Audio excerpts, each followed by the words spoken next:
আল্লাহ বলেন, বান্দা দুনিয়ার নারী পায়া আখিরাতের নারীর কথা ভুলে যাস না। কারণ দুনিয়ার নারী আর কেমন, দুনিয়ার নারী সুন্দর আর সুন্দর কেমন। বলবেন হুজুর দানা কাটা পড়ি। আরে না না না, দুনিয়ার নারী এটা দানা কাটা পড়ি হয় কি কইরা? ওরে তো আল্লাহ এই মাটি দিয়া বানাইছেন, দুর্গন্ধযুক্ত মাটি, নাপাক পানি দিয়া বানাইছেন। কি পানি কি পাক? নাপাক না। আল্লাহ বলেন ওটারে তো নাপাক পানি দিয়া বানাইছেন, দুর্গন্ধযুক্ত মাটি দিয়া বানাইছেন। দুনিয়ার নাপাক দুর্গন্ধযুক্ত মাটি থেকে যেই বস্তু তৈরি হয় খাদ্য, ওটা খাওয়াইয়া বাঁচাইয়া রাখেন। আর আল্লাহ রাখছেন জান্নাতে এক নারী। ওই নারী মাটির তৈরি না, কিসের তৈরি? খোলেন আপনি দুর্রে মানসুর, দুর্রে মানসুরের 2 নম্বর বর্ণনার ভিতরে আসছে খণ্ডে আল্লাহ জান্নাতে জান্নাতীদের জন্য যে নারী বানাইছেন তার হাঁটু পর্যন্ত হবে মুস্ক দিয়া, কোমর পর্যন্ত হবে আম্বর দিয়া, কাঁধ পর্যন্ত হবে জাফরান দিয়া, এই চেহারাটা হবে হোয়াইট কাফুর দিয়া। জান্নাতের নারী প্রত্যেক দিন 70 বার এই কাপড় চেঞ্জ করবে, তবে নিজের চেঞ্জ করতে হবে না। জান্নাতে কাপড় ধোয়া লাগবে না, ওয়াশ করা লাগবে না।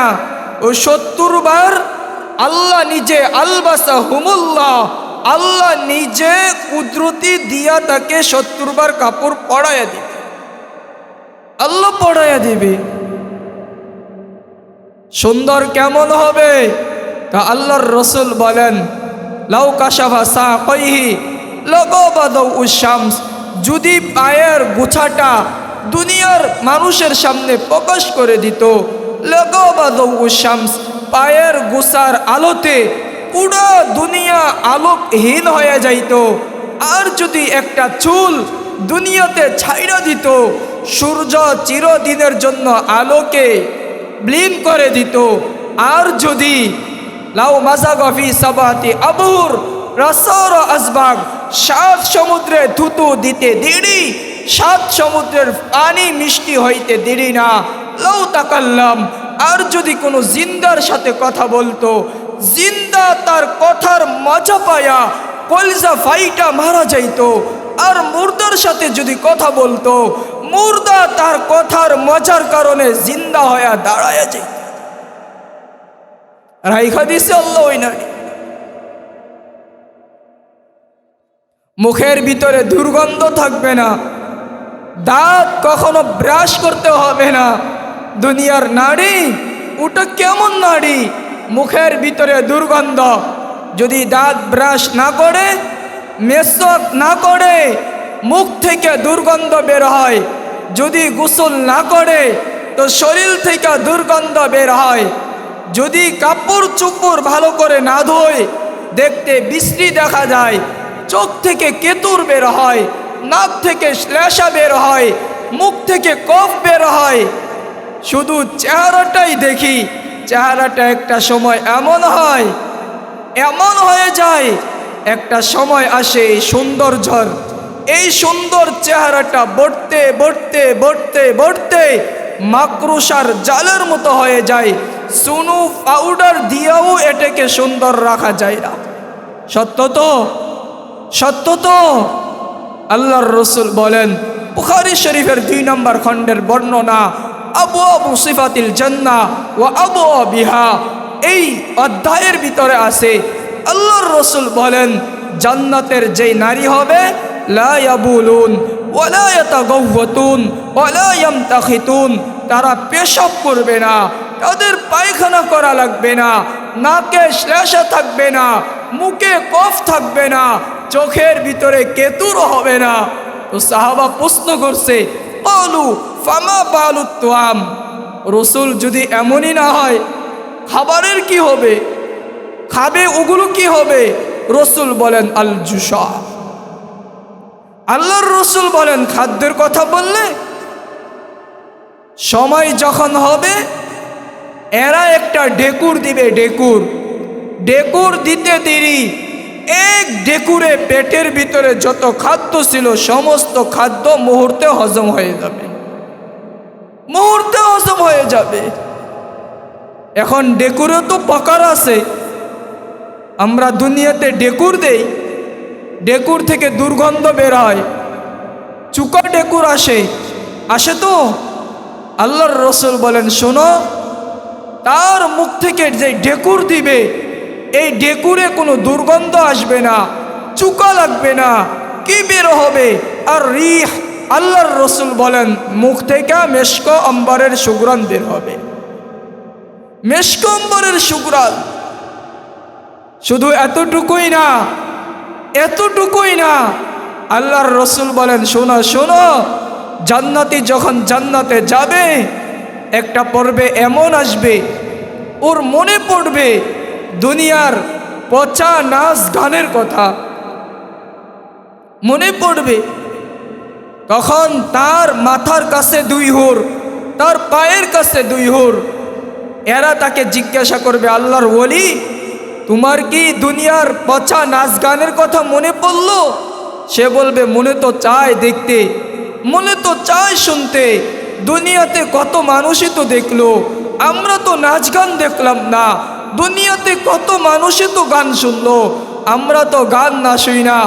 আল্লাহর মোহাব্বতে মাহফিলের প্যান্ডেলেই ছিলাম, আল্লাহর ভয়ে শুনতেও পারি নাই। তখন হুরেরা বলবে, শোনো শোনো, যেই তার পায়ের নিচ থেকে দুই হুর, তার মাথার দিক থেকে দুই হুর, তার পায়ের দিকে দুই দুই করে চার হুরের 8 পা দিয়ে তার সামনে থেকে তার পায়ের দিকে, পা থেকে মাথার দিকে আসতে থাকবে। আর 4 চা করে 8 পা থেকে 8 লক্ষ জঙ্কার বের হবে। আর 8 লক্ষ জঙ্কারের প্রত্যেক জঙ্কারে 8 লক্ষ করে কালার বের হবে। যেই কালার একবার বের হবে ওটা দ্বিতীয়বার রিপিট হবে না। নাচ গান গাইতেই থাকবে, নাচতেই থাকবে, গাইতেই থাকবে, নাচতেই থাকবে। পোশাক কি হবে? আল্লাহর রসুল বলেন 36 কিলোমিটারের লেহেঙ্গা পরে যুবকের নাকের সামনে দিয়ে লেহেঙ্গাকে ঘুরাইতে থাকবে আর নাচতে থাকবে, গান গাইতে থাকবে। কি গান গাবে? তো খোলেন আপনি তিরমিজি শরীফের 2 নম্বর খণ্ডের ভিতরে রসুল বলেন ওই সময় ওরা গাইতে থাকবে, নাহনুল খালিদাতু ফালা নাবিদু, নাহনুর রাদিআতু ফালা নাসখাতু, তুবা লিমান কানা লানা ওয়া কুন্না লাহু। জানায়া দিবে এরকম গান গাইতে গাইতে তোর উপরে আমরা খুশি, আর কোনোদিন তোর উপরে আমরা নারাজ হব না। এরকম গান চলতে থাকবে নাগাতার 40,000 বৎসর। কয় বৎসর? 40,000 বৎসর এরকম গান গাইতে থাকবে, এরপরও তার হুশ ফিরবে না। 40,000 বৎসর পরে হুর তার গালে চিমটি দিবে আর বলবে, আল্লাহর ওলি, শুধু পচা নাচ গানই দেখবি আর কিছু দেখবি না, চল জান্নাতে, তোকে দেখাইয়া দেই আল্লাহ আমার ভিতরে কি রাখছেন, দেখাইয়া দেই। ওই হুরও আল্লাহ জান্নাতের ভিতরে রেখে দিয়েছেন। হায় যুবক, যদি জান্নাত বুঝতো, যুবক যদি জান্নাতের নারী চিনত, তাহলে দুনিয়ার নারীর মেসেজের অপেক্ষায় থাকতো না। আজ তো যুবক ঘুমায় না, ঘুমায়া গেলেও চিন্তা করে কখন মেসেজ একটা দিবে। সকাল হইতে দেরি, মোবাইল আবার চেক করতে দেরি না যে মেসেজ দিল কি না, যুবতীও আবার চেক করতে দেরি না যে আমাকে মেসেজ দিল কি না। যুবকও মেসেজের অপেক্ষায়, যুবতীও মেসেজের অপেক্ষায়। অথচ দুনিয়ার নারী এরা হলো ধোঁকাবাজ, দুনিয়ার নারী এগুলো হলো ময়লা আবর্জনা। তবে তারা তখনই দামি যখন আল্লাহর হুকুমকে মাথা পাইতে মাইনা নেয়, তখনই দামি। আল্লাহ জান্নাতে সব রাখছে, জান্নাতের নারী এমন হবে না। মেরে দোস্ত, নারী তো আল্লাহ জান্নাতে দিবেন, সাথে সাথে বাড়িও দিবেন। বাড়ি কেমন হবে? এই দুনিয়ার মাটি দিয়ে তৈরি না। আল্লাহর রসুল বলেন একটা ইট হবে স্বর্ণের, আরেকটা ইট হবে রূপার, আর তার যে গাঁথুনি হবে সিমেন্ট, ওগুলো কি হবে? রসুল বলেন ও মিলাতুহু আল মিসকুল আদফার, তার যেই লাগানি যেটা আছে সিমেন্ট কণা, ওগুলো হবে পিওর মেশক অম্বর, পিওর মেশক অম্বর হবে। ওই মাটি থেকে শুধু সুগ্রানি আসতে থাকে। জান্নাত কত দামি জানেন? তো তিরমিজির 2 নম্বর খণ্ডে রসুল বলেন জান্নাত এত দামি, আল্লাহর রসুল বলেন যে পুরো দুনিয়া খায়রুম মিনাদ দুনিয়া ওমা ফিহা। আল্লাহর রসুল বলেন জান্নাতের 1 ইঞ্চি মাটি পুরো দুনিয়া এবং তার ভিতরে যা আছে সব বিক্রি করলেও হবে না। সর্বনিম্ন জান্নাতি যে হবে তাকে আল্লাহ এই দুনিয়ার মতো 10 দুনিয়ার সমান বিশাল বড় এক জান্নাত দিবেন। আর হাফিজে কুরআনকে মশহুর বর্ণনা অনুযায়ী 6666 তলা জান্নাত দিবেন। কয়টা? 6666 তলা বিশিষ্ট এক জান্নাত দিবেন হাফিজে কুরআনকে। এখন প্রশ্ন তো জাগে, হুজুর জান্নাত এত বিশাল 6666 তলা, ও হাফিজে কুরআন উঠবে কি করে? প্রশ্ন জাগে না? দিলে জাগে তো, দিলে কিন্তু প্রশ্ন জাগে। তা আল্লাহর রসুল বলেন শোনো, দুনিয়ার 3 তলা 5 তলার জন্য যদি লিফট হয়, জান্নাতে লিফট হবে না কেন? আল্লাহ রাইখা দিছে জান্নাতে লিফট, সুপার লিফট আল্লাহ রাইখা দিছে। ওটা কি দিয়ে চলবে? আল্লাহর রসুল বলেন ওটা চলবে দিল দিয়ে। দিল দিয়ে, মন দিয়ে। মন যেভাবে চাবে ওভাবে চলবে। মিশকাতের 2 নম্বর খণ্ডের বর্ণনা, আল্লাহর রসুল বলেন ইন্না ফিল জান্নাতি লা খায়রা, জান্নাতের ভিতরে আল্লাহ এক ঘোড়া রাখছে। কি দিয়ে তৈরি? মিন ইয়াকুতাতিন হামরা, লাল ইয়াকুত পাথরের তৈরি। লাহু আজনিহাতান, ওই ঘোড়া 2 ডানা বিশিষ্ট। ডানাগুলো কত বড়! আল্লাহর রসুল বলেন একটা ডানা যদি দুনিয়াতে বিছায়া দিত, লাউ সাআতিদ দুনিয়া কুল্লা, পুরো দুনিয়া মিলাও ওই ডানাটাকে নেওয়ার মতো সংকুলন হইতো না।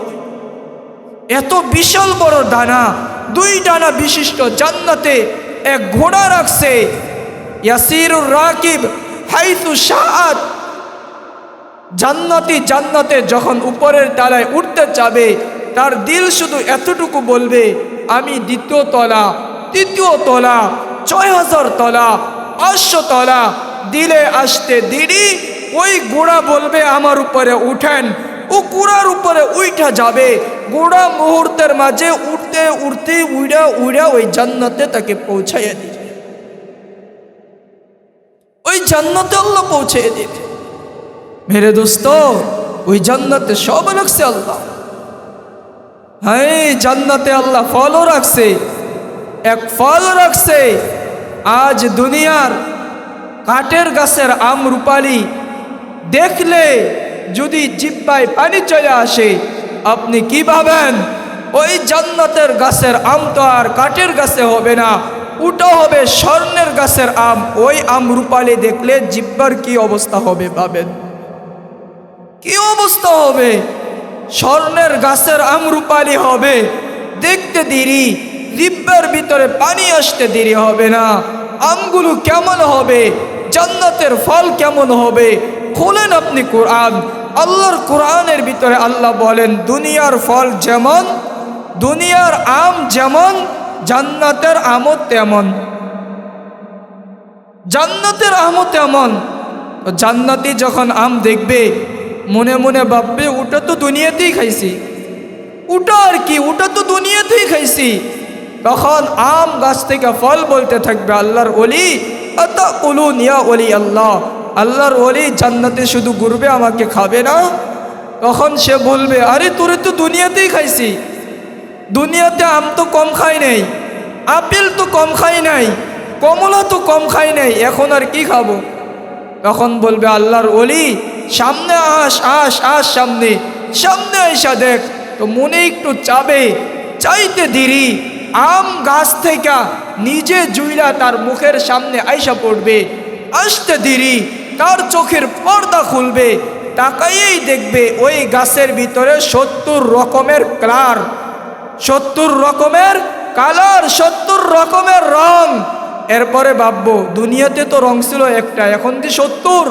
তখন ফল বলবে, আরে শুধু রং দেখবি, গ্রান দেখবি না? নাকের কাছে নে, নাকের কাছে নিবে, নিতে দেরি দেখবে 70 রকমের গ্রান দেখা যায়, 70 রকমের গ্রান আসতেছে। তখন গ্রান থেকে আবার বলা হবে শুধু গ্রানই নিবি, খায়া দেখ কি। ও মুখে লাগাবে, যত কামড় দিবে প্রত্যেক কামড়ে কামড়ে 70 রকমের স্বাদ দিলে অনুভব করতে থাকবে। রাইখা দিছে আল্লাহ জান্নাত, সব রাখছে আল্লাহ ওই জান্নাত। তো জান্নাতে আল্লাহ বাড়ি রাখছে, নারী রাখছে, ডিজিটাল ঘোড়া গাড়িও আল্লাহ রাখছে। কিন্তু আজ আমরা ওই জান্নাতের পাগল না। আজ আমাদের দিলে ওই জান্নাতের মোহাব্বত আর ইশক নাই। যদি জান্নাতের মোহাব্বত আর ইশক থাকতো তাহলে দুনিয়ার মাত্র 4টা সিটের জন্য, দুনিয়ার মাত্র একটা পদের জন্য আমরা যেই পরিমাণ মারামারি কাটাকাটি করি, যেই পরিমাণ যুদ্ধ করি, যেই পরিমাণ লড়াই করি, দুনিয়ার এক পদের জন্য যদি জান্নাতের বিন্দু পরিমাণ আগ্রহ দিলে থাকতো, মেরে দোস্ত আল্লাহর কসম কইরা বলতে পারি, যুবক তো নারীর পিছনে ঘুরতো না, যুবক নেতার পিছনে ঘুরতো না, নেত্রীর পিছনে ঘুরতো না। ও ঘুমাইও স্বপ্ন দেখতো আমার জান্নাত, ও খাইতে গেলেও স্বপ্ন দেখতো খানার মাঝে আমার জান্নাত, ও শুইতে গেলেও স্বপ্ন দেখতো আমার জান্নাত, ঘুম থেকে উইটো স্বপ্ন দেখতো আমার জান্নাত, নামাজও স্বপ্ন দেখতো আমার জান্নাত, কাজও স্বপ্ন দেখতো আমার জান্নাত, জান্নাত, জান্নাত। সত্য তো? কি বলেন, মিথ্যা বললাম? মুখ খোলেন মিথ্যা? মেরে দোস্ত আজ তো উঠা দেখে না। ও ঘুমাইতে গেল স্বপ্ন দেখে আমি নেতা, ও শুইতে গেল স্বপ্নে আমি নেতা, খাইতে গেল আমি নেতা, রাস্তায়ও নেতা, ঘরেও নেতা, প্রত্যেক কাজে কাজে ফিকির আমার পদ, আমার পদ, আমি নেতা, নেতা, নেতা।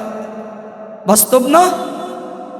নতুবা আগের কালাম বলেন, এই কালার বলেন, যেটাই বলেন, ও যুগ বলেন বা এই যুগ বলেন বা সে যুগ বলেন, সব তো এখন গাছের উপরে উঠে গেছে। কথা বুঝেন নাই আমার? মাটির নিচে আছে নাকি কেউ? সব তো গাছের উপরে। গাছের উপরে না? আপনাদের গাছের উপরে মনে হয় নাই? সব তো দেখুন গাছের উপরে। আল্লাহ আমাদেরকে জান্নাতের পাগল বানায় দেন, আমিন বলেন। জান্নাতে যাইতে চাইতো ইনশাআল্লাহ, আমল করা লাগবে। মেরে দোস্ত, আল্লাহ কিন্তু আমাদেরকে অনেক মোহাব্বত করেন, অনেক ভালোবাসেন। বিদায় আল্লাহ ভালোবাসার নিদর্শনও পেশ করছে। এই পুরা দুনিয়াকে আল্লাহ মাত্র 2 অক্ষরে বানাইছেন। কয় অক্ষরে? 2 অক্ষরে বানাইছেন। এই বিশাল বড় জান্নাত বলেন আর জাহান্নাম বলেন, দুনিয়া আকাশ লৌহ কলম, জান্নাত জাহান্নাম, এমনকি ফিরিস্তা, বড় থেকে বড়, ছোট থেকে ছোট, সব কিছুকে আল্লাহ মাত্র 2 অক্ষরে বানাইছেন। এমনকি নিজের যেই কুরসি আছে ওটাও 2 অক্ষরের তৈরি। আল্লাহ বলছেন কুন, হয়ে যাও, বলতে দেরি, ফাকান, হইতে দেরি না, সাথে সাথে হয়ে গেছে। আল্লাহকে যদি বলি মালিক বুঝলাম, পুরা দুনিয়া 2 অক্ষরে বানাইলেন, আমাকে কিভাবে বানাইছেন? তো আল্লাহ বলেন শোন, তোমাকে যখন বানাইছি, খলাকতু বিয়াদাইয়া, কুদরতি হাতের ছোঁয়ায় তোমাকে বানাইছি। 2 অক্ষরে বানাই নাই, কুদরতি হাতের ছোঁয়া দিয়ে এরপরে তোমাকে বানাইছি। আল্লাহকে যদি বলি মালিক পুরা দুনিয়া কয়দিনে বানাইলেন? তো আল্লাহ বলেন খালাকাস সামাওয়াতি ওয়াল আরদ ওয়া মা বাইনাহুমা ফি 6 আইয়াম। সমস্ত দুনিয়া, লৌহ কলম, আরশ, কুরসি এমনকি সব কিছু যা দুনিয়াতে আছে শুধুমাত্র মানুষ ছাড়া সব কিছুকে মাত্র 6 দিনে বানাইছি। কয় দিনে বলেন? কয় দিনে? মাত্র 6 দিনে। যারা প্রাণীবিদ আছে ওদেরকে আপনি জিজ্ঞাসা করেন যে দুনিয়াতে কি পরিমাণ মাখলুক আছে, যে প্রাণীবিদ যারা, ওরা বলেন দুনিয়াতে 18,000 কোটি প্রকার মাখলুক আছে। 18,000 না, 18,000 কোটি প্রকার মাখলুক। এর ভিতরে ঘাস একটা মাখলুক। দুনিয়াতে কি পরিমাণ ঘাস আছে হিসাব লাগান। এক এক গাছের ভিতরে কি পরিমাণ পাতা হিসাব করেন। আপনাদের সামনে যে গাছগুলো আছে, রাস্তাঘাটে চলতে আপনি বলেন 2টা গাছের ভিতরে বা এক গাছের ভিতরে কি পরিমাণ পাতা। ক্ষমতা কারো আছে? আচ্ছা, উঠো একটা মাখলুক। আমি আপনি যে জমিনে বসা, এই জমিনের নিচে, আমার নিচে যে বালিকণা কি পরিমাণ আছে হিসাব করে। হিসাব আছে? এরকম 18,000 কোটি প্রকার মাখলুক আল্লাহ বানাইছেন। এই 18,000 কোটি প্রকার মাখলুকের মাঝে আপনি যদি 6 দিনকে ভাগ করে দেন তো প্রত্যেক প্রকারে 1 সেকেন্ড সময়ও হয় না। তৈরিতে 1 সেকেন্ড সময়ও ব্যবহার হয় নাই। মেরে দোস্ত, আল্লাহকে যদি বলি মালিক সব কিছুকে তো একেবারে 0 থেকে 0 সময় দিয়া বানাইলেন, আমাকে কিভাবে বানাইছেন? তো আল্লাহ বলেন, বান্দা তোকে যখন বানাইছি 10 মাস 10 দিন তোর মায়ের পেটের ভিতরে তোকে রাখছি, ও রব্বাই তোকে আমি মায়ের পেটে সাজাইছি। এরপরে কি করছি? আল্লাহ বলেন এরপরে আমি আল্লাহ তাআলা তোকে বানাইছি। কখন? আল্লাহর রসুল বলেন যখন তোর বয়স 6 মাস 10 মাস 10 দিন হয়েছে। এক একটা মানুষকে বানাইতে 10 মাস 10 দিন সময় নিছে। তো অন্য অন্য মাখলুক বানাইলেন, এদেরকে সেকেন্ড সময়ও দিলেন না, আর এক এক মানুষের পিছনে 10 মাস 10 দিন সময়। কারণ কি? তো আল্লাহ বলেন বান্দা তোকে আমি ভালোবাসি, তোকে আমি ভালোবাসি, তুই আমার কাছে বড় দামি, বিদায় সময় বেশি নিছি। কারণ যেই জিনিস দামি হয় ওটা বানাইতে সময় বেশি দেয়। দুনিয়াতে দেখেন না, মানুষ ঘর বানায়, কুড়ে ঘর, স্বাভাবিক ঘর 2 থেকে 3 দিন। আবার ওই একই ব্যক্তি একটা দালান বানাবে, একটা বিল্ডিং বানাবে, ওটা বানাইতে গিয়ে ও চিন্তা ফিকিরি করে 2 বছর, 2 বছর 3 বছর ফিকিরি করে যে দালানটা কোন দিকে বানাবো, ওর ডিজাইনটা কি হবে, কালারটা কি হবে, তার মিস্ত্রি কাকে রাখবো, রুম কয়টা হবে, এসি কোন জায়গায় ফিট করবো, এরকম চিন্তা করতে লাগে তার 3 থেকে 4 বছর। এরপরে বানানো আরম্ভ করে, বানাইতে বানাইতে প্রায় আবার চলে যায় 3-4 বছর। তাকে যদি জিজ্ঞেস করি একটা কুলেঘর বানাইলে মাত্র 2 থেকে 3 দিন সময় নিয়ে, আর একটা দালান বানালে ওটা বানাইতে এত দীর্ঘ 7 বছর 5 বছর সময় নিলে কারণটা কি? সে জবাবে বলবে বুঝো নাই, আরে কুলেঘর এটা সামান্য, ওটা আমার কাছে প্রিয় কোনো বস্তু না, আর দালান এটা আমার কাছে বড় আনন্দের, বড় প্রিয়। বিদায় ওটাকে মনের মতো আগে চিন্তা করছি, মনের মতো ভাবছি, মনের মতো সাজাইছি, এরপরে তাকে বানাইছি। আল্লাহ বলে বান্দা পুরো দুনিয়ার মাখলুক তৈরি করতে গিয়া সেকেন্ড সময়ও দিলাম না, মাত্র 6 দিন। আর তুই এক এক মানুষের পিছনে 10 মাস 10 দিন সবাই নিছি।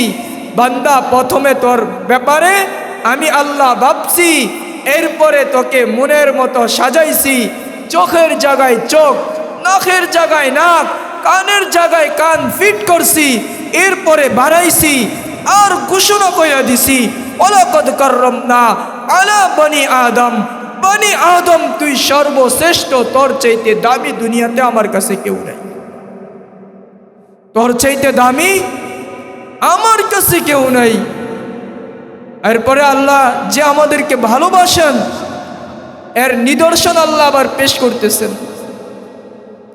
কারণ যে যাকে ভালোবাসে তার নিদর্শন পেশ করতে হয়, বিদায় আল্লাহ আমাদেরকে ভালোবাসার নিদর্শন পেশ করছেন। আল্লাহকে যদি বলি মালিক কেমনি, তো আল্লাহ বলেন বান্দা তোর হায়াত আমি আল্লাহ কমায়া দিলাম। হায়াত কি করলেন? আমাদের হায়াত কি বেশি? হায়াত কমায়া দিছেন। কেমন কমাইছেন? আল্লাহকে যদি বলি অন্যদের হায়াত আল্লাহ কেমন দিলেন, তো আল্লাহ বলেন বান্দা অন্য যত মানুষ আছে, অন্য উম্মত যারা ছিল তাদেরকে 950 বছর হায়াত দিছি, কাউকে 1000। আর আমি যদি প্রশ্ন করি আমাকে দিছেন কত, তা বলেন আমাকে কত দিলেন? তো তিরমিজি শরীফের 2 নম্বর খণ্ড বাবু ইস্তিহবাবিল ওমর, ওই অধ্যায়ের 1 নম্বর হাদিসে রাসূল বলেন শোন শোন শোন, আমার উম্মতি বাইনা 60 আও 70 সানা, আমার উম্মতের হায়াত 60 থেকে 70। অকলিলুম মা ইয়াতাজাওয়াজুন, এটাকে অতিক্রম করবে, এটাকে ডিঙ্গায়ে চলবে এমন লোকের সংখ্যা খুবই কম। আল্লাহকে যদি বলি মালিক অন্যদেরকে দিলেন 1000 বৎসর, অন্যদেরকে দিলেন 950 বৎসর, আর আমাকে মাত্র 100 না, মাত্র 60 থেকে 70, এত কম কেন দিলেন? তো আল্লাহ বলেন বান্দা তোরে ভালোবাসি আমি বেশি, তোমাকে ভালোবাসি, বিদায় হায়াত আমি আল্লাহ বেশি দেই নাই, কমাইয়া দিছি। কারণ যে ভালোবাসার মানুষ হয়, ভালোবাসার মানুষকে, প্রেমিককে, প্রেমিকাকে বেশি খাটাইতে চায় না, দিল চায় না যে মোহাব্বতের মানুষ বেশি খাটুক। আল্লাহ বলেন বান্দা তোরে তো ভালোবাসি, আমার দিলও চায় না তুমি এত দীর্ঘ 1000 বছর খাটো, দীর্ঘ 950 বছর খাটো। আমি চাই তুমি শুধুমাত্র দুনিয়াতে যাবে, 60 থেকে 70 বছর ইবাদত করে দিবে, 1000 বছর ইবাদতের সব আমি আল্লাহ তোকে দিয়ে দিব, কারণ তোমাকে ভালোবাসি। আল্লাহকে যদি বলি মালিক,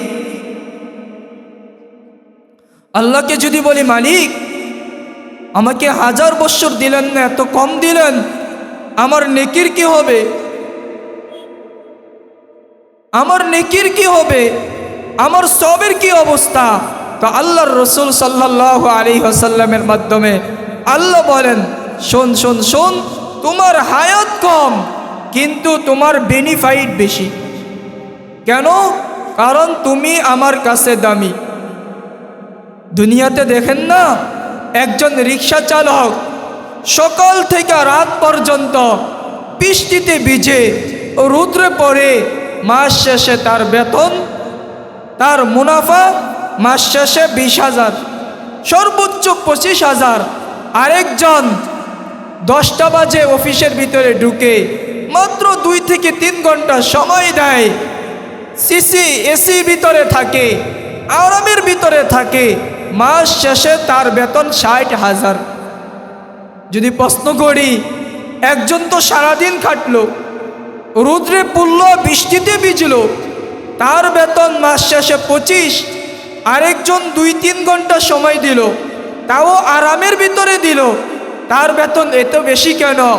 জবাব এটাই আসবে যে সে শিক্ষিত তো, সে দামি তো, বিদায় তার শ্রম কম, বেনিফিট বেশি।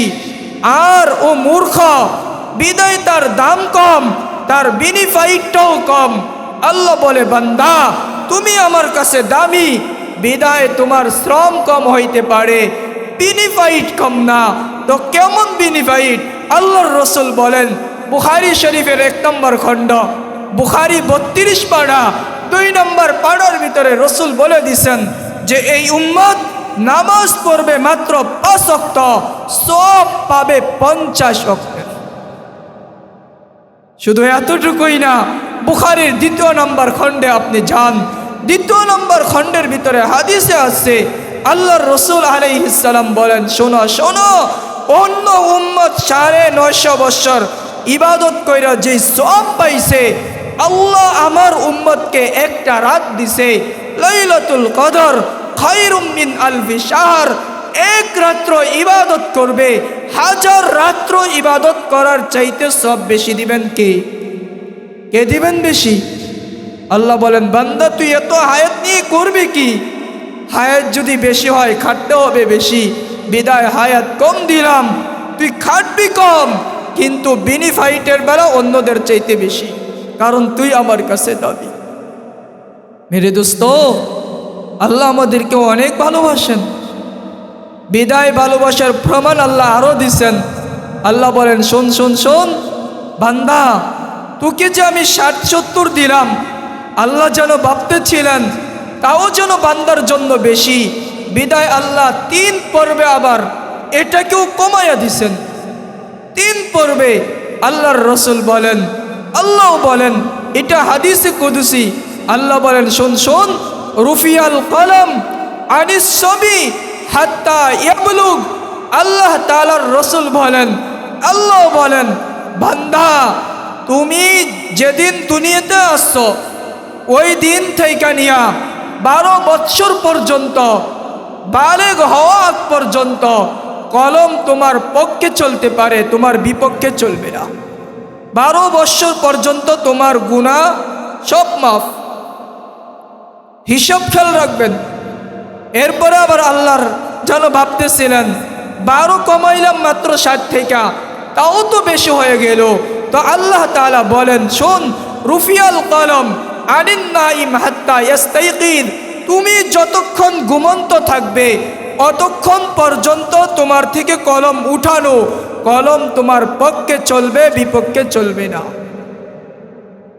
যারা বিজ্ঞানী আছে ওনারা বলেন, স্বাস্থ্যবিদ যারা আছে তারা বলেন, একজন মানুষ সুস্থ থাকার জন্য 7 থেকে 8 ঘন্টা ঘুমায়।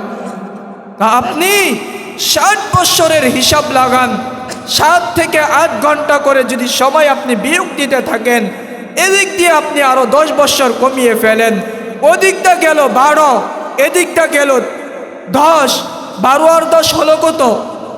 12 আর 10 কত হলো? 22।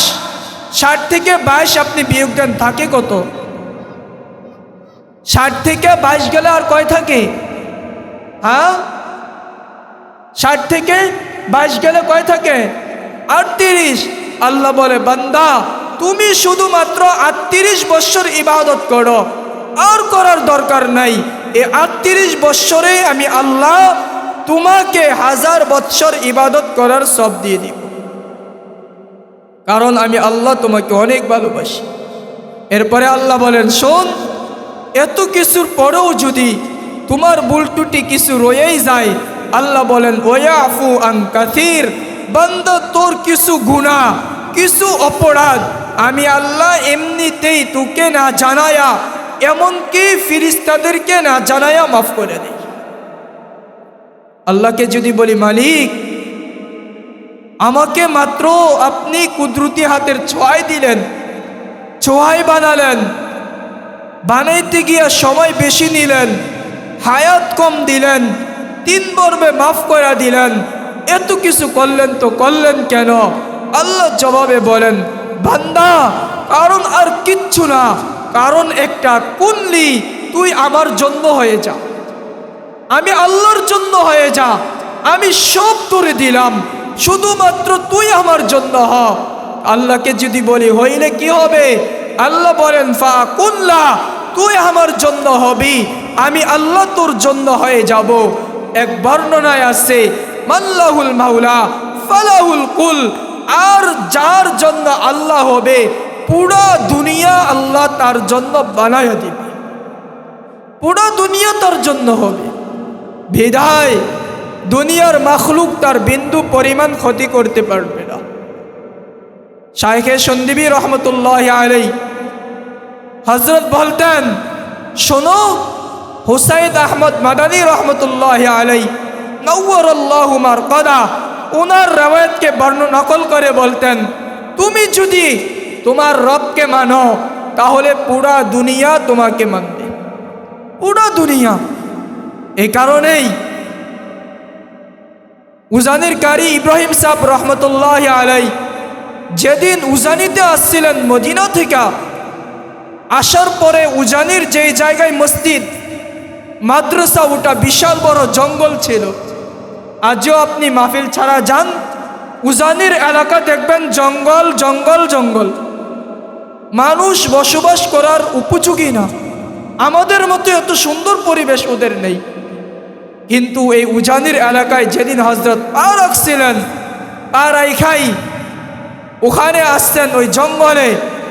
জঙ্গলে আসার পর মুরিদদেরকে বলতেছিলেন, শোনো, এই জঙ্গলটা তোমরা সাফ করো। কুঠার হাতে দিয়ে দিছেন, তোমরা কুড়াল দিয়ে জঙ্গল সাফ করতে থাকো। তো মুরিদরা গাছের ভিতরে কূপ দিতেছিল, এক এক কূপ দেয়, গাছ থেকে কুড়ালের যেই আঘাত ওটা ফেরত মুরিদদের গায়ে আসতেছিল। আর হিংস্র জানোয়ার চিৎকার করতেছিল, কান্না করতেছিল, আওয়াজ করতেছিল। তো কারি সাহেব রহমতুল্লাহ আলাইকে মুরিদরা বলছে, হুজুর ওটা আমার জন্য সম্ভব না, আমরা পারতেছি না। হুজুর বলছে, কেন? বলে, দেখেন না, গাছে আমরা আঘাত করি, ফেরত আমাদের গায়ে লাগে। দেখেন না, ওই জঙ্গল থেকে হিংস্র জানোয়ারেরা আমাদের জন্য উদ্দেশ্যে তারা আওয়াজ দিতেছে, মনে হয় যেন আমাদের উপর আক্রমণ করবে, বিদায় আমরা পারবো না, আপনি একটু আল্লাহর হস্তে মাফ করবেন। হুজুর বলছিলেন, শোনো, তোমরা অপেক্ষা করো। কারি ইব্রাহিম সাহেব রহমতুল্লাহ আলাই হিংস্র জানোয়ারের উদ্দেশ্যে এতটুকু শুধু বলছিলেন, হে জঙ্গলের প্রাণীরা, শোনো, এতদিন জঙ্গল তোমাদের জন্য ছিল, আল্লাহর বান্দারা ছিল না। আল্লাহর বান্দাদের জন্য, আল্লাহর ইবাদতের জন্য জঙ্গলটা ছাইরা দাও। পীর সাহেব হযরত বলতে দেরি, কারি সাহেব রহমতুল্লাহ আলাই বলার সাথে সাথে জঙ্গলের যত প্রাণী ছিল, বাঘ তার বাচ্চাকে মুখে নিয়া, এই সিংহ তার বাচ্চাকে মুখে নিয়া, সাপ তার বাচ্চাকে নিজের সাথে সাথে করে নিয়া পুরো জঙ্গলটাকে একেবারে কয়েক ঘন্টার মাঝে সাফ হইতে দিলেন। পুরো জঙ্গল ছাইরা দিছে। এরপরে কারি সাহেব রহমতুল্লাহ আলাইহি বলছে, এখন কাটো। তো জঙ্গল সাফ করছে, এরপরে মাদ্রাসা বানাইছে, এরপরে মসজিদ তো আগ থেকেই ছিল, ওখানে এখন নুরানি বাগান হয়ে গেছে, নুরানি বাগান হয়ে গেছে। কারণ উনি আল্লাহর কথা মানছেন, কারি সাহেব রহমতুল্লাহ আলাইহি আল্লাহর কথা মানতেন, বিদায় উনার কথা জঙ্গলের হিংস্র প্রাণীও মানত। উনার বিবাহের ওয়াকিয়া বর্ণিত আছে কিতাবে। কারি সাহেব রহমতুল্লাহ আলাইহি মদিনাতে ছিলেন। উজানির মরহুম কারি সাহেব রহমতুল্লাহ আলাইহি উনি মদিনাতে ছিলেন। উনি যখন উপযুক্ত হয়েছেন, উনার উস্তাদ উনাকে বলছিলেন, শোনো ইব্রাহিম, আমি আমার মেয়েটা তোমার সাথে বিবাহ দিতে চাই, তুমি কি রাজি? কারি সাহেব রহমতুল্লাহ আলাইহি খুশি মনে বলছিলেন, হযরত রাজি তো। তখন ওনার উস্তাদ ওনাকে বলছিলেন, শর্ত কিন্তু একটা আছে। বলে, কি শর্ত? তখন বলছিলেন, শোনো, আমাদের এলাকায় যে নদী আছে, তুমি নদীর পাড়ে যাবা, যেদিন দেখব নদীর পানি তোমার কথা শোনে, তোমার কথা শুনছে, ওই দিন তোমার সাথে আমার মেয়েকে বিয়ে দিব, যেদিন শুনবো। কারি সাহেব রহমতুল্লাহ আলাইহি হজরতের মেয়ে বিয়ে করবেন, আনন্দ। বিদায় উনি আমল করা শুরু করলেন।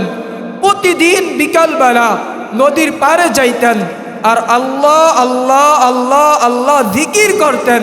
জিকির করতে করতে করতে করতে লাগাতার যখন কয়েক মাস চলে গেছে, একটা দিন এমন হয়েছে উনি জিকির শুরু করছে, তো ওই নদীর ভিতরে যে মাছগুলো ছিল, মাছগুলো জিকির করা আরম্ভ কইরা দিছে। কারি সাহেব রহমতুল্লাহ আলাইহি তাকায়া দেখে উনার জিকিরে শুধু উনি পাগল না, সমুদ্রের নদীর মাছেরা পর্যন্ত লাফায়া লাফায়া জিকির করতেছে। উনি যেদিকে পানিকে বলতেছেন চল, ওদিকেই পানি চলতে আরম্ভ করছে। শায়েখকে এসে বলছে, হযরত কাম তো হয়েছে। বলছে, আচ্ছা দেখি। তো শায়েখ গেছে, বাস্তবে দেখছে এরপরে বলছে আচ্ছা আমার মেয়েকে তোমার হাতে তৈরা দিলাম, যাও তুমি বাঙ্গালে, যাও তুমি বাংলাদেশে। ওই মদিনা থেকে কারি সাহেব রহমতুল্লাহ আলাই বাংলাদেশে আসছেন। এরপরে ইসলামের আলো শুধু এখান থেকে চরমোনাই চড়াইছে, চরমোনাই থেকে এবং উজানি থেকে পুরা দুনিয়াতে আল্লাহ উজানির আলোকে আল্লাহ ছড়াইয়া দিছে। এক আলোতে আল্লাহ পুরা দুনিয়া আলোকিত করে দিছে। মেরে দোস্ত, এই কারণে চলেন আল্লাহকে মানি। যে আল্লাহকে মানবে, আল্লাহকে চিনবে, আল্লাহর রসুল বলেন তাকে মাখলুক মানবে, মাখলুক চিনবে। এই কারণে আল্লাহকে মানতে থাকি, আল্লাহকে চিনতে থাকি। হায় মেরে দোস্ত, হযরত ওমর রাদিয়াল্লাহু তাআলা আনহু উনি যখন ইসলামের খলিফা হয়েছেন, হযরত ওমর যখন খলিফা, তখন হযরত ওমর রাদিয়াল্লাহু তাআলা আনহুকে ওনার সময়ে মানুষ দলে দলে মুসলমান হইতেছিল। তো কাফেরদের মাথা গরম, এত মুসলমান হয় কেন? যে করেই হোক মুসলমান এটাকে কমাইতে হবে।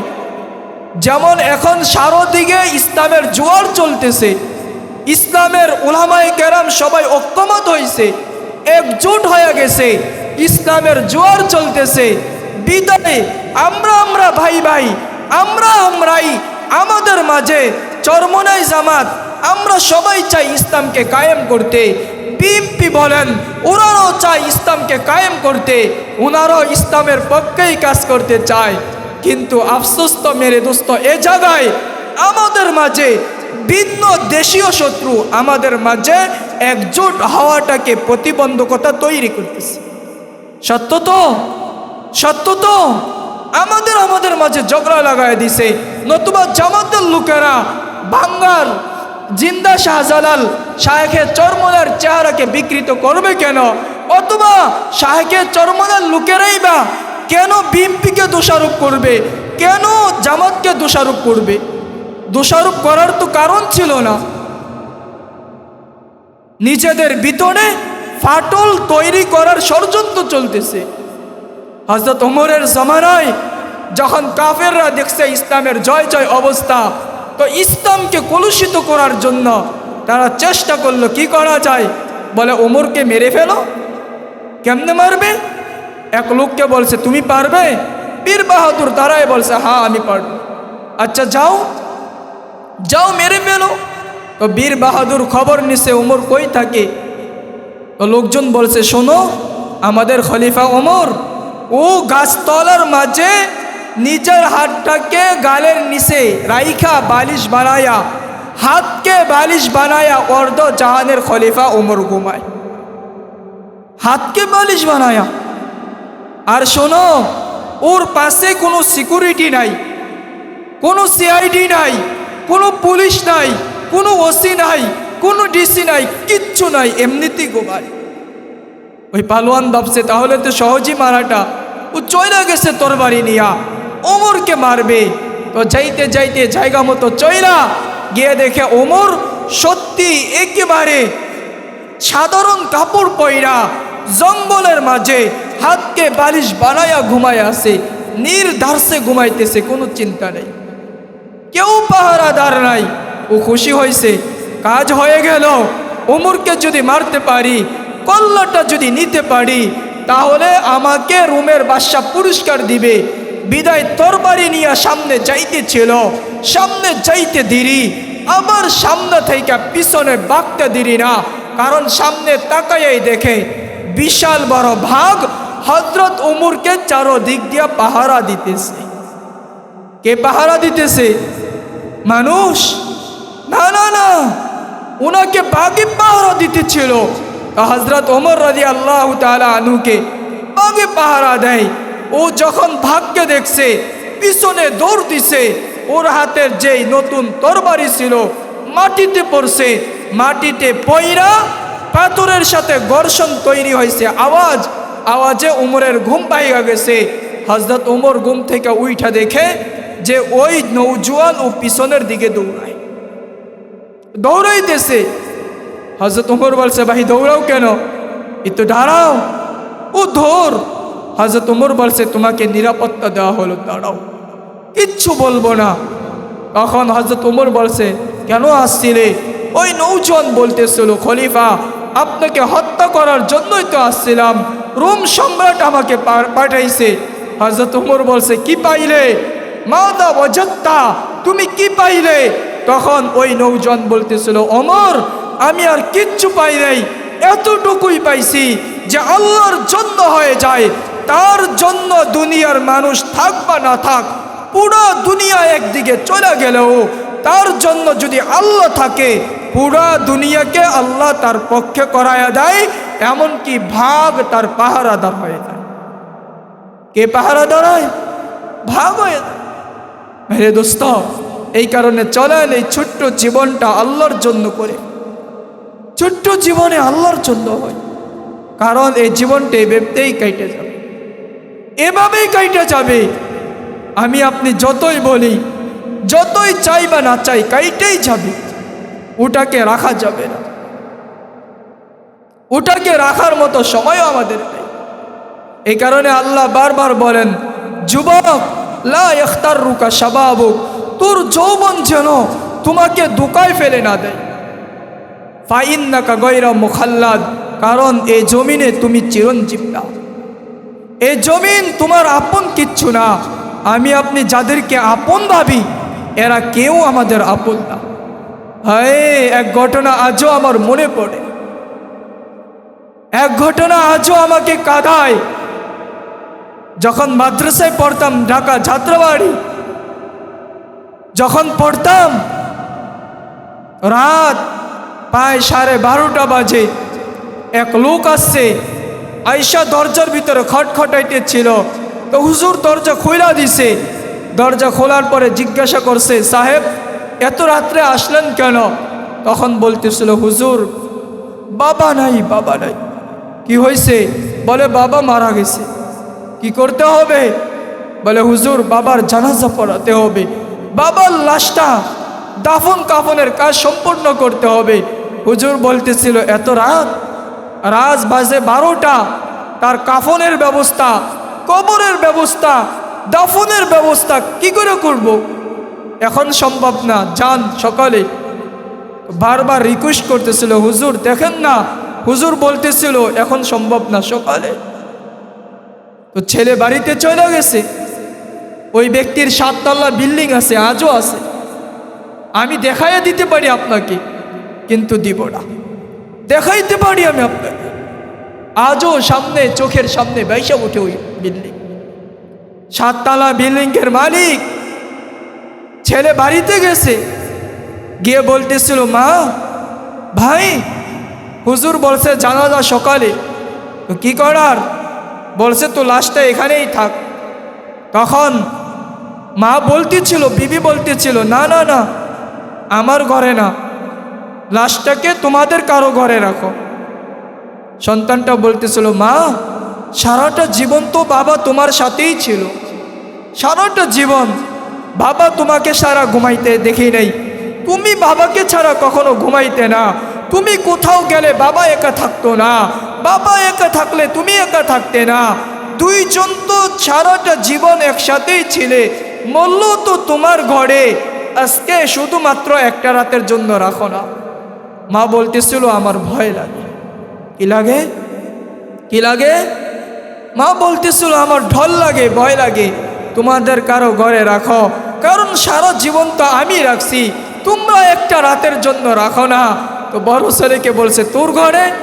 বড় ছেলে বলে আমার ভয়, আমি পারবো না। দ্বিতীয়টাকে বলছে তোমার ঘরে? বলে আমার দ্বারাও সম্ভব না। তৃতীয় তোমার ঘরে? বলে আমার ঘরেও সম্ভব না। চতুর্থ তোমার ঘরে? বলে আমার ঘরেও সম্ভব না। পঞ্চম তোমার ঘরে? বলে আমার ঘরেও সম্ভব না। 5টা সন্তান, কারো ঘরে এই লাশের জায়গা, কারো ঘরে তার জায়গা নেই। অথচ বাড়িও তো তার, বাড়িও তো তার, গাড়িও তো তার, জায়গাও তো তার, বিল্ডিংও তো তারই করা, কিন্তু তার ঘরে তার জায়গা, তার ঘরে তার জায়গা। হাই মেরে দোস্ত, ও ভাবছে তো কি করার, তো বলছে ওটাকে বারিন্দায় রাইখা দাও। গেটের সামনে বারিন্দায় রাইখা দাও। তো লাশটাকে গেটের সামনে বারিন্দায় রাইখা দিছে। আর পাহারাদারকে বলছে, শোনো, সকালে অফিস আছে, সারাদিন অফিস করছি, বিদায় আমরা খুব ক্লান্ত, আমরা ওই লাশকে পাহারা দিতে পারবো না, তুমি তো আমাদের পাহারাদার, তুমি একটু পাহারা দিও। তো পাহারাদার বলছে, ঠিক আছে দিলাম, আমার কাজই তো এটা। তো পাহারাদার ও পাহারা দিতেছিল, পাহারাদার তো পাহারাদারই হয় নাকি? ও পাহারা দিতে দিতে দিতে দিতে একেবারে সময় মতো ঘুমায়া গেছে। তো ঘুমায় যখন গেছে, ঘুমছে তো ঘুমছেই, সকালবেলা ঢাকা শহর কুকুরের শহর, যাত্রাবাড়ি যেটা, অনেক কুকুর। তোর সকালবেলা মুসল্লিরা নামাজে গেছে, একটু দূরেই মসজিদ, নামাজ থেকে মুসল্লিরা বের হইতেছিল, বের হয়েই দেখে কুকুরের মুখে মানুষের হাতের পাঞ্জা। কিসের পাঞ্জা? মানুষের হাতের পাঞ্জা। তো সবাই অবাক হয়েছে, কুকুর, এখানে তো গুরুস্থান নাই, কবরস্থান তো অনেক দূরে, কুকুরের মুখে মানুষের পাঞ্জা আসলো কোত্থেকা? তো অবাক হয়ে গেছে, পাঞ্জা কোত্থেকা? কুকুরকে সরাইয়া পাঞ্জা রাইখা দিছে। কিছুক্ষণ পরে সামনে যাইতেছিল, সামনে গিয়ে দেখে ওই যে ধনী লোক, ওর বাড়ির ঘরের তার বাড়ির দরজা, ফটক গেটটা খোলা, আর গেটের সামনেই একটা লাশ দেখা যাইতেছে। শরীরের ভিতরে কোনো কাপড় নাই, তার শরীর থেকে হাতটা আলাদা, শরীরের ভিতরে রক্ত, তার পায়ের একটা অংশ আলাদা, একেবারে বিশ্রী অবস্থায় পড়ে আছে। তো সবাই ভাবছে এই পাঞ্জার কারণাতারি, এই পাঞ্জাতারি। তো সাথে সাথে যে গেটম্যান ছিল পাহারাদার, দেখে ও নাকটাই কিনে ঘুমায়, ওকে বলছে, ওই মিয়া কি করো? ও হঠাৎ করে ঘুম থেকে উঠছে, ওইটাই আচানক তাকায় দেখে লাশ তো আর লাশ নাই, খাটিয়ায় লাশ নাই, লাশ নিচে পড়ে আছে, শরীরের ভিতরে কাপড় নাই, পায়ের এক অংশ বিচ্ছিন্ন, হাতের এক অংশ বিচ্ছিন্ন, শরীরের ভিতরে শুধু রক্ত আর রক্ত। হাই বেড়ে দোস্ত, এটা হলো দুনিয়া। বিবিও ঘুমায়, সন্তান, 5 সন্তান ঘুমায়, মেয়েরা ঘুমায়, বিবি ঠিকই থাকতেছে, কিন্তু বিবির ঘরে জায়গা নাই, ছেলের ঘরে জায়গা নাই, কারো ঘরে জায়গা নাই, রাইখা দিছে বাড়ির সামনে একেবারে নিচতলায়, 7 তলায় জায়গা নাই, 7 তলার মালিক নিচতলায় রাইখা দিছে, কুকুরে তার মাংস খায়, তাকে দেখার মতো কেউ নেই। মেরে দোস্ত, এটার নাম দুনিয়া, এটার নাম দুনিয়া। আপনি মরতে দেরি, যুবক তুমি মরতে দেরি, তুমি মহিলা দেখো। বাপ আমার, আপনি মহিলা দেখেন, যাদের জন্য আজ আপনি পাগল, যেই সন্তানের জন্য আজ আপনি পাগল, যেই বিবির জন্য আপনি পাগল, 3 দিন কাঁদবে, এরপরে আপনার কথা একটা বারের জন্য মনে রাখবে না, একটা বারের জন্য না, আপনাকে ঠিকই তারা ভুলে যাবে, ঠিকই তারা ভুলে যাবে। বিদায় আল্লাহ বলেন, যুবক, শাবাব লা ইয়াখতারুকা শাবাবু, তোর যৌবন যেন তোকে ধোঁকায় না দেয়, তোমার বিবি যেন তোমাকে ধোঁকায় না দেয়, কারণ বিবি তোমার আপন না, সন্তান আপন না, বাড়ি আপন না, গাড়ি আপন না, তোমার আমার আপন একমাত্র আল্লাহ এবং আল্লাহর রসুল সাল্লাল্লাহু আলাইহি ওয়াসাল্লাম, এরা ছাড়া আর কেউ আপন না, সব সব। এই কারণে আমরা যেন দুনিয়ার পিছনে না পড়ি, দুনিয়ার রং তামাশায় যেন আমাকে আখিরাত ভুলে না দেয়। আমি আপনি যখন যুবক, যখন দুনিয়াতে আনন্দে আট্টখারা হয়ে যায়, আনন্দে অট্টহাসি দেয়, তখন নিচের জমিনটা বলতে থাকে, শাবাব লা তাদহাক, তুমি এরকমভাবে হাসিও না, কারণ শোনো শোনো, আজ তুমি আমার পেটের ভিতরে হাসো বটে, তাদহাকু ফি আলা বাতনি সাতাবকি ফি বাতনি, আজ আমার পেটে তুমি হাসো, আসতেছে একদিন আমার পেটের ভিতরে তুমি কাঁদবে। আজ তুমি আমার পেটের উপরে আনন্দে আত্মারা হয়ে হাসতেছ, রং তামাশা করতেছ, রং তামাশায় তাকুলুকা আলওয়ানু আলা বাতনি, আমার পেটে দুনিয়ার রং তামাশা আজ তুমি মাইতা গেছ। শোনো শোনো, সাতাকুলুকা দুদু ফি বাতনি, অচিরেই আমার পেটে পোকা মাকড় তোমাকে খেয়ে শেষ করে দিবে। পোকামাকড় শেষ করে। আল্লাহর এক বান্দা ছিলেন, রাস্তার পাশ দিয়ে চলতেছিলেন, দুই ভাইয়ের ভিতরে ঝগড়া হইতেছিল, দালান নিয়ে ঝগড়া। এক ভাই বলতেছিল এই দালানটা আমার, আরেক ভাই বলতেছিল আমার। দুই ভাইয়ের ভিতরে ঝগড়া। তো আল্লাহর মেহেরবানিতে কিছুক্ষণ পরে অদৃশ্য এক আওয়াজ আসলো, গায়েবী আওয়াজ। আওয়াজ থেকে বলতেছিল, শোনো, আমি তোমাদের কারো না, আমি তোমাদের কারো না। তখন বলতেছিল, কে আওয়াজ করে? দোনো ভাই তাকাইতেছিল, কোনো লোক দেখা যাইতেছিল না। হঠাৎ করে তাকায়া দেখে দেওয়াল থেকে আওয়াজ আসতেছে। দেওয়াল আওয়াজ দিয়ে বলতেছে, আমি তোমাদের কারো না। তো ভাই সাহস করে জিজ্ঞেস করছে, তাহলে তুমি কে? তখন সে বলতেছিল, আমি এক বাদশার চোখ, এক প্রতাপশালী বাদশার চোখ। জিজ্ঞেস করছে, এখানে কিভাবে আসলে? তখন বলতেছিল, শোনো, তোমরা যেরকম আজ অহংকার করো, এক বাদশা ছিল এই এলাকার, ওই বাদশা এরকম অহংকার করত। ও যখন মারা গেছে, মারা যাওয়ার পর তাকে কবর দেওয়া হয়েছে। কবর দেওয়ার পর একটা সময় জমিন ঘূর্ণিপাত হইয়া জমিনের নিচের মাটিগুলো উপরে চলে আসছে, উপরের মাটিগুলো নিচে চলে গেছে। আর বাদশার চোখ যেটা ছিল ওটাও মাটিতে পরিণত হয়েছে, হইয়া ধুলোবালিতে পরিণত হয়েছে।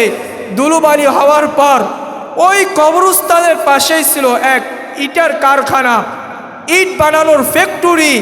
ওই ধুলোবালি উড়তে উড়তে উড়তে উড়তে ওই ইটের কারখানায় চলে গেছে। এখন যারা ইট বানায়, ইট খোলা, ওরা ওই ধুলোবালি দিয়া ইট বানাইছে। ওই ইট বানানোর পর ওটাকে তোমার আব্বা বাড়িতে আনছে, আনার পর তোমাদের দেওয়ালে লাগাইছে। আমি যে কথা বলতেছি, আমি হলাম ওই বাদশার চোখের একটা অংশ, বাদশার চোখের অংশ। আমিও দুনিয়াতে অহংকার করতাম, তুমিও করো। বিদায় তোমাদের দুই ভাইকে বলি, অহংকার ছাড়ো। আমি তোমাদের কারো না, আমি তোমাদের কারো না, আমি তোমাদের কারো আপন না। তোমাদের আপন একমাত্র আল্লাহ এবং আল্লাহর রাসূল, আর কেউ না। এই কারণে আমরা যদি জীবনের মূল্য বুঝতাম, আজ যদি যুবক যে পরিমাণ মোবাইলের পিছনে সময় ব্যয় করে, মা বোন যে পরিমাণ মোবাইলের পিছনে সময় ব্যয় করে, যদি আমরা জীবনের মূল্য বুঝতাম, তাহলে আমাদের জীবনটা তো অনেক সুন্দর হয়ে যেত। জান্নাত আমাদের চোখের সামনে ভাসতে থাকতো, যেরকম সাহাবাদের চোখের সামনে জান্নাত ভাসত। সাহাবাদের চোখের সামনে জান্নাত ঝুলতে থাকতো, জান্নাতের নাজ নেয়ামত ঝুলতো, আমাদের সামনেও ঝুলতো। কিন্তু আমরা এই জীবনের মূল্য বুঝি না। আর যুবক যারা মোবাইল চালায়, যুবক তো প্রতিদিন দেখে, নিজের চেহারাটাকে একটু দেখে প্রতিদিন। সকালে ঘুম থেকে উঠাই দেখে চেহারা ঠিক আছে কিনা, ঘুম থেকে উঠাই দেখে চুল ঠিক আছে কিনা, চুলটাকে যারা দেয়, এদিক নাই ওদিক নাই, এই করে সেই করে। হায় হায় হায় যুবক, তুমি প্রতিনিয়ত তোমার এই চেহারাটা দেখার সময় পাইরা, আয়না দিয়া তোমার চুল ঠিক করার সময় পাইরা, আয়না দিয়া। আফসোস তো এ জায়গায়, একটা দিন একটা মুহূর্তের জন্য মাথার উপরে বালিশের ভিতরে মাথাটা রাইখাই চিন্তা করার সময় তোমার হয় নাই যে আমার দিলের কি হালত, আমার ইবাদতের কি হালত, আমার জীবনের কি হালত, ওটা তোমাদের হয়নি। এই কারণে ভাই চলেন এই জীবনের মূল্য বুঝি। যদি মূল্য বুঝি তাহলে আল্লাহ আমাদের সামনে জান্নাত রাখছেন, আমরা ইনশাআল্লাহ জান্নাতে যাইতে পারবো। আমরা সবাই জান্নাতে যাইতে চাইতে ইনশাআল্লাহ। কে কে চাই হাত তুলে দেখাই। আল্লাহ আমাদের সবাইকে কবুল করেন, আমিন বলেন। আল্লাহ আমাদের সবাইকে জান্নাতে যাওয়ার মতো তৌফিক দান করেন। ওমা আলাইনা ইল্লাল বালাগ।